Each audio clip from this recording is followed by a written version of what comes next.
and that's when I came up with this idea. Because and here we are today. It's funny because I'm gonna let everybody know this is my therapist. This is the guy that pretty much saved me, saved my life, and saved my marriage. Right there, Dr. Charles Williams. Right there. You know what I mean? I owe him everything. You know what I mean? And I'm being honest. I'm being honest. And the thing is, I'm still coping because I'm learning. I learned how to cope because he is crazy because this man is basically looked me in my face and said, "Hey, brother, you got PTSD." No, I don't. What are you talking about? No. Well, you passed out, bro. You got PTSD. You know what I mean? And I still was in denial. And he just, he helped me throughout a great deal. And look what we're doing today. And that's something different. It's imperative to me. And I tell my mom all the time, this man has basically helped me. He saved my life. And that's what therapy does. Yeah. So it's not a bad thing. It's a good thing. Exactly. Well, how many people within senior leadership, on the SEO ranks and the officer ranks, how many people in the senior leadership levels are, I don't mean to say this, but are kind of ashamed and afraid to go seek help when, whether they need it or not, you probably do anyway. But how many people are there? How many people slip through the cracks? It was a stigma. There still is. Quit playing games like there's not a stigma. It still is. It used to be a stigma. You go to BH, that's it. That's your career. Like I said, quit playing like it used to be. There still is. Yeah. To a degree, it still is. I think maybe the last 5 years, there started to become a shift where these senior leaders understand, like, I got to get help. And then by them being transparent, saying, you know what, I have PTSD or I go and seek help, you should as well. So it kind of lifted that with their soldiers to say, hey, we need to go, let these people go and get the help. Let them go to their appointments, make sure they get the treatment that they need. It's starting to shift now. Maybe about 10 years ago, it wasn't like that. Senior leaders were not as amenable to disclose and to say, I also have issues. We've had 2 stars to commit suicide. So we've had all kinds of senior leaders. So that problem is not just relegated to a certain segment of people, E1s, E2s, E3s. It happens with E8s, E9s, O4s, 5s, 6s, 7s. It just happens. So we are all human beings. We all go through the same thing. PTSD has no race, no age, no, color, whatever, nationality, has no rank, none of that. None of that. You gonna say something? Yeah. I understand what you're saying because that time frame was my time frame where we got there. We can be amongst ourselves, but since we still E8s, E9s, and my battle buddies, colonels, we still had to sit here like this and like there's nothing wrong with us. Right. Nothing. And when you start seeing emotions coming out, you might see a couple of tears come out sometimes, but we push it back up. Right. And there was no outlet for us because it cost us your career. It did. They'll snatch you out, say you're no longer good for command. Right. So,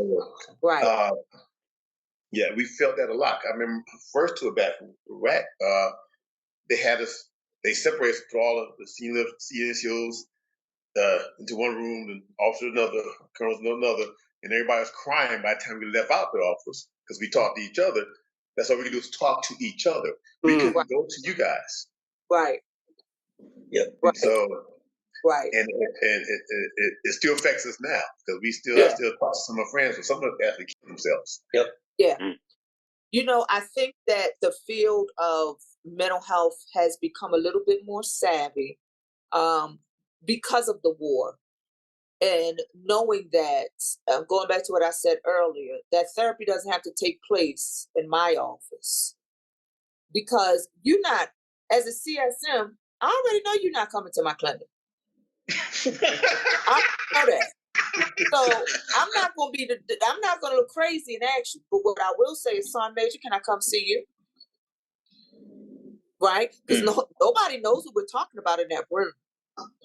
And plus, I'm meeting you on your territory where you feel comfortable. So I do think that, because I came in 07. And so within the past couple of years, I think that we've become more innovative in the way that we reach out to those who are crying in silence. Well, I wanted to say one thing, and elaborate on what Sergeant Major House was saying. When you look at senior leadership, and when you look at the MRT that's out today, and certain different programs, it's tailored. It is in my book is tailored for the young soldiers, and it is up to the command and the senior leadership to kind of give that push. But if you yourself within that senior leadership needs that push yourself, where's that push for them? So I'm gonna say something really quick, and then I'm gonna turn it over to Charles about that. When you think about suicide, right? The risk factor for suicide, when we're looking at the age range, we're looking at between age 18 and like 26. And so what is the age range for our junior soldiers?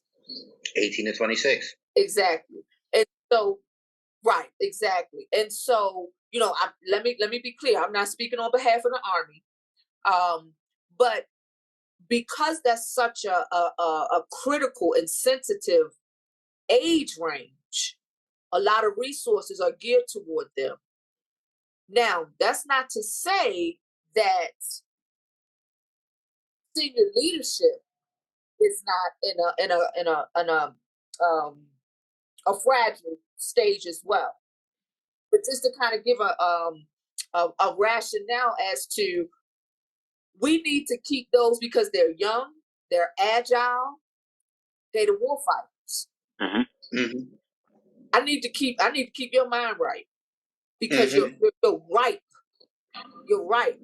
By the time you reach first sergeant, E6, E7, you're looking at retirement. Yeah. Yep. You're a bona fide soldier. I honestly can say I don't like that. I don't think it's right, because, and I'm gonna go to the effects of underdeveloped brains up until the age of 25. I don't know if you're familiar with it, or you guys are therapists. So when underdeveloped brains are still processing the same kind of trauma, it doesn't have time to catch up like a seasoned veteran. So I get it that, yes, there needs to be a push, but it seems like it's a forgotten story of, because yes, those are the people actually doing the ground and pound, running the ball, so to speak, through the trenches or whatever, on a football reference or analogy. But who's giving the commands? The coaches. Who's putting the team together? HRC and all that. I'm looking at it on a sports level, as far as an analytical point on those who's to blame when stuff. I'm trying not to curse. When stuff goes wrong, right? Who's to blame? The command team. People tend to look at it as an expendable element, as who's coaching the team. The first sergeants, the sergeant majors. They're the GMs and the head coaches of the teams. So those are the first ones to catch the bullet, so to speak, the proverbial bullet for the team. So with the responsibility, go ahead, sir. So for those who are, I guess, blessed enough to have what we call a behavioral health officer, that BHO, especially in like combat arms, special forces, any of those tip of the spear conventional forces or non-conventional forces, will do walkabouts. So it's my job to go in the colonel's office and say, hey, sir, what's up? You okay? This is your time to purge. I'm in here so I can mitigate certain things, because you don't have time to go to that clinic, but I'll come to your office. I will do walkabouts and talk to all of senior leadership, because I understand, and it's not so much all the time that they don't have or don't want to come and see me. They don't have time because they are addressing other things that needs to be addressed. So I will meet them in their office to get some kind of asthma check. What is going on? What can I help you with? How can I make your day better? So that's what we have to do to account for that. You know what? One of the things that I have found, and Sergeant Major, please, correct me if I'm out of pocket. But when senior leaders, the command team, the CSM, the brigade commander, once they trust you, you win. That's it. Yep. Once I have built up my credibility with you, and you trust me, then now the door is open for me to be able to have that conversation with you. Because in my mind, you're not forgotten. But again, you're not going to open up to me until you know, one, that I'm competent, and that I can do what I said I can do. And not just that I can relate. Not just that I'm a doctor, but do I know how to soldier? Because you're gonna spit words at me that you're gonna think that I need to know. You understand what I'm saying? You don't want to talk to me if we ain't talking the same language. Yeah. But once I get and that's military, outside military. Once I get your trust, I got your ear. Yeah. There was one thing I basically said, because a young man I spoke to, because people talk to me every day, and all the time, like, thank God, I got the show that I'm still kind of giving back, and people contact me all the time. And one particular soldier, was one of my best NCOs I've ever had. He said, I was a section chief. He said, "Hey, chief, we were Titans at one time. We were Titans. We were Titans. And I kind of sat back and I said to myself, yeah, we were, but we still are. Right? I said, think about this. You ever seen that movie Running Man? You ever seen that movie Running Man with Arnold Schwarzenegger, right? He went through this thing, and then the guy had this thing about, like, when they win the little course that they went through, and they came out alive at the end. They're in this extravagant island, and they were chilling and relaxing and drinking a martini or whatever on the island, and a drink with an umbrella on it or something like that, right? They're enjoying themselves because they finished this course, right? And I told them, I was like, yo, we finished the course, bro. We finished the course. Yeah. You know what I mean? So right now we're in the running man. We're in the running man game right now, right? Like, so you don't have nothing to be ashamed of, because what you did was protected this country, because unfortunately fortunately, to be honest with you, because that young man saved my life. He did. He saved my life as a section chief. I was getting ready to walk in the medium, which is, one of the things I think about a lot. Walked across this medium, and he grabbed me, pulled me back in, because there was nothing but a daisy chain IEDs, cables across, and then we found about 6 or 7 HE rounds connected to it, right? And he grabbed me and pulled me back because I was running across the medium, going towards Tampa North. Everybody knows Tampa. Anybody in the military in Iraq, everybody knows LSR Tampa, right? And on the southbound lane, there was I an haven't IED. heard that in a long time, Ron. Yeah, right. And I was getting ready to run across the median because there was somebody hurt, and he grabbed me. He was like 6'3", about 220, a big brother. Grabbed me and pulled me back and said, "Chief, look down." And I looked down, and I see nothing but a line, like cable going across. And then they checked the cable, and it was a bunch of, like, I think it was 5 or 6 HE rounds on the ground. And if I had stepped on one of them cables, I would have probably been done. And he saved my life. And he said we were Titans at one time, and I was like, man, we still are. but we now are reaping the benefits, or we have successfully completed what we need to complete. Now it's time to live our life. Getting back into the grind of where you feel comfortable at, I think is very important. Mm-hmm. Yeah. Well, that's what it is, and what you were talking about earlier is going from one comfortable situation and just yanking it away. Right. Now you're uncomfortable all of a sudden. Now Right. you got it. You're just searching for some form of comfortability, or I don't know, is comfortability a word? No, just some sort of norm. Some sort of norm. Because the norm is the comfortability. Yeah. I would say norm. Yeah, I would say norm. Yeah. Military has indoctrinated us to think a certain way. Mm-hmm.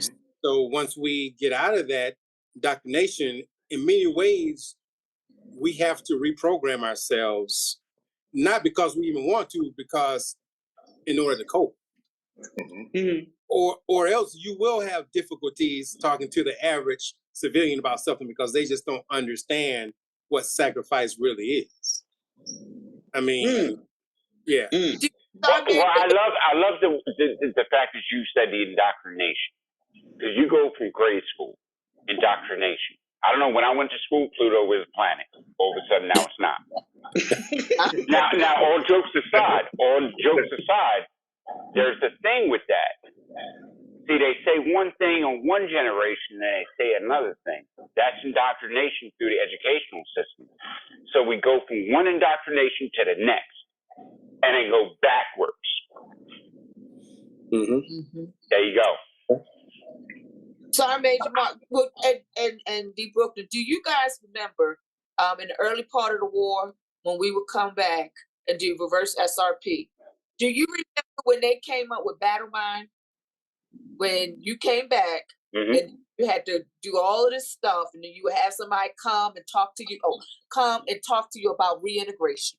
Yeah. Reintegrating into your family, and so forth and so on. But when you think about it, we have to reintegrate back to society. It's very similar to an individual who has been incarcerated for over 20 years. Yes. What I've been saying. You have to reintegrate back into society, because now I have to learn your norms. I have to learn your language, because what works in my world, military, or being incarcerated, it doesn't work in this world. So now I have to learn the rules of the game again. And I think that's where the rubber meets the road. And that's why retirement can be a bit difficult, because you've been accustomed to doing what you do for so long and being good at it. Again, I'm talking every day. People are talking to me every day, calling me every day, talking to me, and I'm talking to them too. But that's my therapy, because I'm listening to them. And if we have the same things in common, you know what I mean. So I could relate to them. Donald Trump is the president. Okay. Biden is the president. Okay. Like I don't care if it's no disrespect, and I'm not saying, I don't care if it's a monkey. If that monkey said at that particular time when I was in the United States military, it could be a monkey that say, hey, eat, we gotta go to war. Guess what I'm gonna do? What's the mission? How long I have to train, and let's go. That's it. I had this woman come up to me. I was in the store. She said, so how do you, this was when Donald Trump was president. So how do you feel that Donald Trump is the president? You know what I looked at her and said? I said, ma'am, all I know is that he's my commander in chief. And when he gives an order as a soldier, my duty is to execute. Period. That's it. That's it. That's it. People look at the president of the United States as some end-all, be-all to everything. Every solution to every issue, every solution to the military, and everything that happens with the military. It's just a man. He's no different than anybody on this screen. That's it. Got more money. That's about it. And no disrespect. I'm not saying disrespectful, because I'm all for veterans. I'm a veteran myself. You know what I mean? I'm all for the soldiers. This is what I'm doing. I'm giving back. But it doesn't matter. Because regardless of what, we are there to assume. they get orders, and we basically go ahead and do it. We do the best job we can To possibly. defend, protect. That's right. You know, so it doesn't matter. You know, and that's something that society that I realized that's what they're into. They're into the gossip. They're into the nonsense, and we're not. That's something that's the thing. That's the separation there. Well, we see real world stuff. Right. Yeah, exactly. It's part of what my wife said about, and then y'all said it as well. Coming back from the war, your way of looking at the world is so much different than people who don't understand, civilians. Like they don't understand the cost or the price that we had to pay or y'all had to pay for them to be able to say what they wanted to say or to really do, or to watch the Housewives of Atlanta and what Nene and I, who cares about that? So it angers us because there's so many more important things in the world that's going on. To see people die all different kind of ways, and you are stressed out about they don't have any more chicken at Popeyes. They have ran out of chicken. Really? You mad fighting about over that? a chicken sandwich? What was that, like, what, 2-3 years ago? Right. Yes. Get a fucking MRE, brother. You know, get an MRE. Just hang out with MRE. You're good. You know, it's healthy. They call it fast food for a reason. Now, see, you a soldier for real. Now, see, you know, I'm in the medical field. You know, we don't get out to the field. I try to avoid MRE at all costs. I was just in the field this past weekend, and you know what? A captain gave me $30. $30. He said, "Go to McDonald's, go to whatever." I said, "McDonald's is the cheapest thing right now. It's like, let me get some McChickens and McDoubles." Right. I got like 15, 20 of them joints. You know, it's crazy. Like, I think, you know, I realized that that we as coming out as, again, institutionalized, you know, coming out in a structured type of environment and been through these deployments and we've seen these different visions. You know, a perfect example. Okay, you said no chicken at Popeyes, but what about a young little kid in Afghanistan or Iraq kicking a rock, playing soccer with a rock, or they're living in the cave? Right. You know what I mean? Like, you know, that's something that, you know, I've been through poverty, but like, I'm like, yo, this is the absolute definition of poverty. Absolutely. I have a question. I have a question for you. And this is strictly for House and Reed. How many times you've seen a 10 to 12-year-old little girl carrying around an infant here or on their backs? How many times? It's Just saying. It's a different culture. You see it. Yeah. It's like they don't know these little girls have so much responsibility working with less. It's like they in the Marine mindset in its own, because the Marines in itself does. And from what I saw in RF1 at the very beginning of Iraq, I will say the Marines does more with less. They got nothing, and they still get the job done. Big Daddy King. Now, question, doctors. What about if you have you ever spoken to, or you have had patients as dual military, and both people, both husband and wife, or husband and wife, or partners or whatever, have this condition, PTSD? Like, how can you what's recommendations, or have you ever been through that type of case? I'll let Charles speak. I've never had a dual military family with both partners have PTSD. It's I've always, so far, I've only dealt with either, you know, one or the other, the male or the female who's been diagnosed with PTSD. Yeah, with someone like that, the hopes is to really get them in there, you know, in concert with each other, because although they do need individual therapists, they do, I think, need marital counseling as well, to sort of merge and to get an understanding of what each other goes through. Because what you don't want them to do is have these little individual silos to say, okay, mine is worse than yours, so you should be acquiescing to this rather Catering than to me or catering to you. Yeah. Right. So it's important to really get them on the same page to do individual counseling as well as marital counseling, so that won't happen. Yeah. So that's probably the best thing for them. But yeah, I've had one or two like that.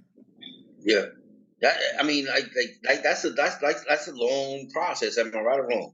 It is, but I also had them like that where it wasn't combat PTSD, it was sexual assault. Right. So one was combat and one was sexual assault.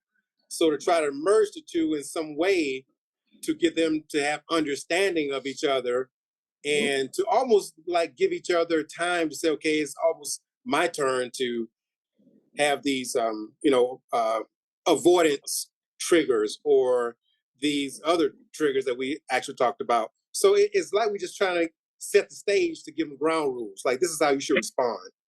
This is how you can support each other. Yeah. That's something to think about. So you basically said something there is you said PTSD, it could be combat related, but Sexual trauma. Tika said that it could start off as a childhood, right? So pretty much, if I'm assuming right, I'm assuming that people that are not in the military have PTSD as well. Oh, absolutely. You know what? I found that people that live in urban environments, whether it's inner city, Miami, Baltimore, New York, whatever urban environment, and they've seen Chicago, they've seen certain things, they've seen death. I've seen those folks have PTSD, and sometimes they really don't know it until they get in the military, and then they actually go to war and say, "Wow, I had these symptoms back then, but just didn't know it. Now it all makes sense." I'm getting ready to step away because I got a conference I got to be to in the morning. But I just want to say it's been a pleasure meeting you guys. I wish you all the best. Mark, you got nothing but love from me, bro. Thank you, Mama. He'll still be here, but I got to step away. Hey, good night. I'm old. I'm tired. We gotta talk your show. We gotta get your show going, girl. We gotta get your show, Mama. We gotta get your show going. Yeah, absolutely. We gotta get your show going, Mama. We are. Yeah. Okay, Dr. Williams. Now PTSD is one thing, but where does the depression process come in this? Like, what is the depression process that you most commonly see in your cases? Yeah. So in our field, there's a term that's called comorbidity. So that's a fancy term that means that oftentimes when there's PTSD, there's also anxiety. There's also at times, depression. There could be ADHD at times. So any of those things can be in concert with post-traumatic stress. So it's not uncommon for someone to have PTSD and then they are, depressed about certain things. And then there's situational depression, which everyone has. As long as you got a breath, you have situational depression, depending on the situation. Then it's a disorder when it affects your way of being. It affects your ability to go to school or just live a good social life, wholesome social life. So when that affects that, then it becomes disorder. So oftentimes people have more than one thing going on. It could be anxiety, depression, PTSD, depression. So often it is not a singular, diagnosis. Okay. Now, how what are you saying? Like processes of like depression. Like, how does that come a form? Like, what? Like, give me like an example of like what would a common goal? Like, what is it? Not a goal, but what is a common thing that you see when it has to do with the PTSD and depression? Yeah. So oftentimes the soldiers that I see, patients that I see, they have things that happen to them in childhood that they may have repressed. And then joining the Army kind of opened up those wounds again and kind of triggered it. So it comes back. So it could be different things. It could be they're just unhappy. They have a poor marriage. So many different psychosocial stressors come about to where it could be in concert with post-traumatic stress disorder. You know, absolutely. And so like, because like, okay, so for instance, the person's transitioning, you know, and this is what I've witnessed. I don't think I may or may not have, I don't know. When you're coming out, number one, you don't have the same things in common as actual society. Your spouse or your children don't understand how you're thinking, or what you're thinking of, and you feel like you get to the point of alienation, right? You're like kind of alien. Not saying you kind of remove yourself from that, from whatever is really going on. And you that's when you start going into a depression, because you're like, you know, I can't do nothing right. I can't do nothing right. Like, what is it that what I say, I'm not, what I say or what I think of, nobody's paying attention. Or if things like that. Like isolation was the word you were looking for. What's the word? Isolation? Yeah. Yeah, so I mean, depression, you will see things like can't sleep at night. There's some guilt going on. Concentration is just shot. You have low sexual, appetite, libido's gone. You could have some suicidal tendencies. I mean, you could have psychomotor agitation or either retardation, which means really those are neurovegetative states, which means it's hard for you to get up in the morning. It's like, I can't hardly get out of bed. Or you could have psychomotor agitation where you're always moving your limbs or shaking, you're just agitated. So all of those things are signs of depression. Another question is like facial reactions, body language with PTSD, depression, anxiety. Is it like common that a person with PTSD, depression, or anxiety have different type of facial reactions or body language and things like that? I mean, that could happen. It's not necessarily required. So, we have things in our DSM, which is our Bible, that we see in there. But let me just give you a quick example. Depression is not in our DSM for them to have memory loss. But we do know that when someone has memory loss, that's something that I was just look at and say, are they depressed because they don't remember just right? So it could be a lack of concentration. So body language is a form of communication. So the lack thereof could mean certain things. It really just depends on the person, though. It's helpful to know that person, to know why body language. But body language in and of itself doesn't mean that a person is depressed or PTSD or anxiety.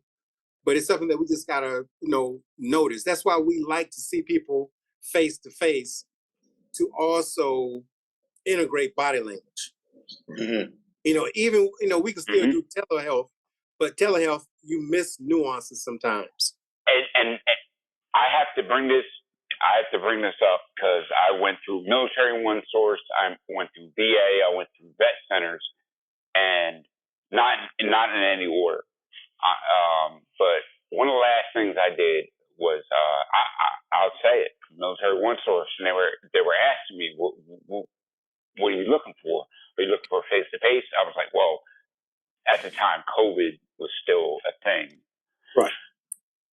So it's like teleconference. I'm like, no, I want them to see my face. I want them to see me be agitated. I want them to see my body language so they can properly assess me. Because I can say whatever on the phone. So when I say I'm serious about getting help, damn it, that's exactly what it was. I'm still searching for the help. Yeah. Every day. Yeah. I think being face to face, there is a lot of benefits from that. Albeit we do have positive outcomes with telehealth, meaning I can see you guys. This is like telehealth now. I'm not necessarily an advocate of phone calls. I mean, if it's a Me quick neither. check-in, yeah, how you doing? Fine. When am I going to see you? Okay, next week. Got it. But as far as therapy goes, if I can't see you, I don't really want to say there's therapy, basically. Yeah. It defeats its purpose the way I look at it. Yeah. Literally. I don't know if you caught that. Oh, yeah. Not you, I'm talking about.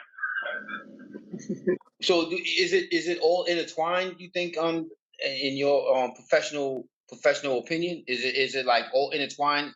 Like PTSD is the mainstream, and then depression, anxiety coming involved, or is it just depression, anxiety, and then it's a form of PTSD?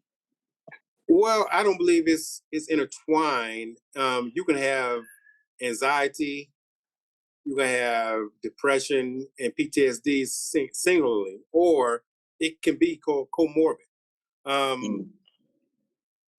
With all of these different disorders, there are base rates.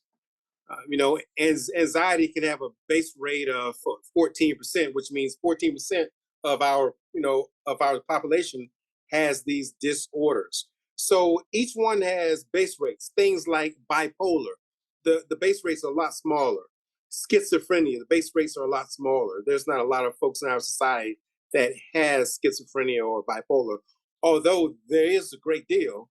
But compared to things like regular anxiety, I hate to call it regular, or just depressed. Everybody gets anxiety for something. Yeah, everybody. Yeah. It's just what level? That's different. If you got a pulse, you get anxiety. Yeah. Yeah, and it just depends on how you deal with that. Whether you are in a flight mode or freeze mode, it just depends. Yeah, and it's so funny because, like, I'm not gonna lie to you. I'm be honest with you. When I first going through therapy, I was like, "Yo, is this guy gonna listen to me?" You know what I mean? Or first of all, second of all, did he go through the same things with me? Did he go through the same type of traumas I went through? And to be honest with you, Dr. Will, like when you had basically talked to me and you said to me, you was a cop, you seen certain things and things like that. I'm like, well, hold up, I could relate to this guy. You know what I mean? Because like I'm not a person outside of, because he's been through certain things I've been through. Yeah, I've been, and that was when I actually opened up more than everything. Because he seen dead bodies. He went through houses and things like that. And I'm sitting there like, oh, I could relate to this guy because and that's what made me open up more to go through the process, because it was like, yo, I don't know if this guy, okay, he's doing it because it's his job. Because I know the military, it's a lifestyle, but it's also a job. He's gonna do his job, and he's gonna try to bring things out of me. But is it gonna go against me on my paperwork to get promoted to enhance myself to the next level, right? And when you open up about the certain stories that you have basically expressed to me, and I was like, man, this guy, I could relate to this guy. This guy's been through the same thing I've been through, in different dynamics. Right. But and that's when I actually opened up and actually started expressing myself, because it was the fact that I wanted to get help. I wanted to fix it. I wanted to understand it and basically congest it. And this the thing is understanding it. And this is a lesson that people have to learn, that the ones that retire, that the one that coming out transitioning, and basically coming into that retirement stage in life and things like that. Because I've been through it. You know what I mean? I've been through it. But I got help. You know what I mean? Like, again, am I a walking organization? Yes. Because I have people that are supporting me. You know what I mean? Dr. Williams. Actually, Doctors Williams. You know what I mean? Spouses, battle buddies, mentors, friends, that is helping me you know what I mean, get through this. Because there's people out there that love you. You know what I mean? There's people out there that love you. You know, there's people out there that's pushing you to advance or be a better person in life. You're not. You just basically you're closing a blind eye to them. You're closing a blind eye to them. You know what I mean? You know, and that's why I see it. What I'm about to do is go downstairs. They got a brewery in the hotel. Okay. So I'm about to go down there and see what they're doing. Watch out. We do it next month. Watch out now. He in Colorado. We're going to Canada next month. Yeah. Watch out. Yeah, absolutely. Yeah. This is a beautiful thing. This is a beautiful thing, you know, and I think this is perfect. This is a perfect, a beautiful show, especially this time of year, because it's coming into Christmas time. This is when 9 times out of 10, Christmas, New Year's, a little bit after New Year's, this is the time when people are depressed. You know, the anxiety and things like that, because they feel that they're alone, but they're not alone. There's people out there that are thinking the same things that you're thinking. You just got to reach out to them and talk, and not be, you know, deprived. Don't hold your pride back. You know, talk, express yourself, because 9 times out of 10, there's people out there that are thinking the same thing you are. Yeah, let me say this as like a parting shot. So if there's anybody out there who feel that they are not being heard, I do urge them to call their local, VA. And if they don't get the answers that they need to Mark, get them in contact with me, and I will definitely point them in the right direction. So I do have a passion. Yeah, just talk about how they contact you. Yeah. So my email address is drcrwilliams@gmail.com. So that's very simple. drcrwilliams@gmail. And I tell people all the time, I'm not afraid to give people my phone number. It's 615-483-0188. 615-483-0188. So call me, and I do answer the phone. And like I said, oftentimes I can help people in most states, and those states that I can't help them in because of licensure issues, then I'll point them in the right direction. So, but it's important. But veterans, there's certain loopholes where if it's a veteran, I'll do everything I can to help that person. Right. All right. So that is our passion. We have definitely a passion for vets. My dad was in World War II, lived to be 91 years old. I have uncles, and that was in different wars. So that's just my passion. That's just my calling, I would say. Okay.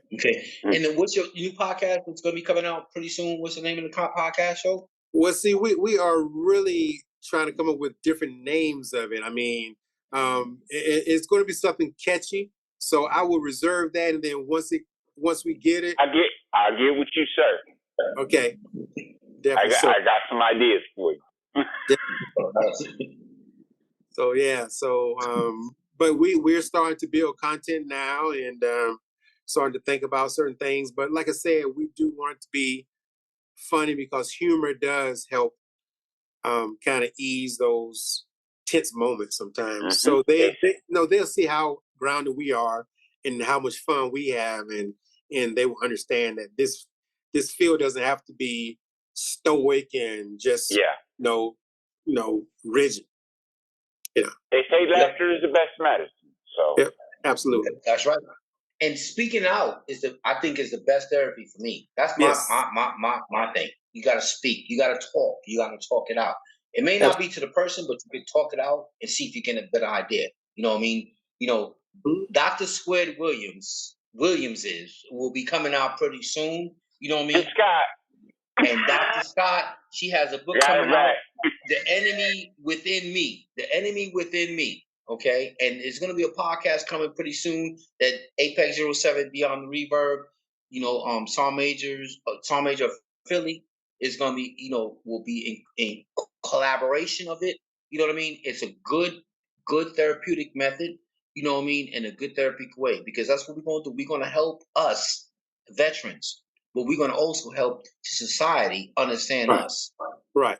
And that's what the whole goal is. The whole goal is to help society understand us, and we understand society, and the people that's in it, we're going to keep it moving. We're going to keep pushing the progression, and that's what it's all about.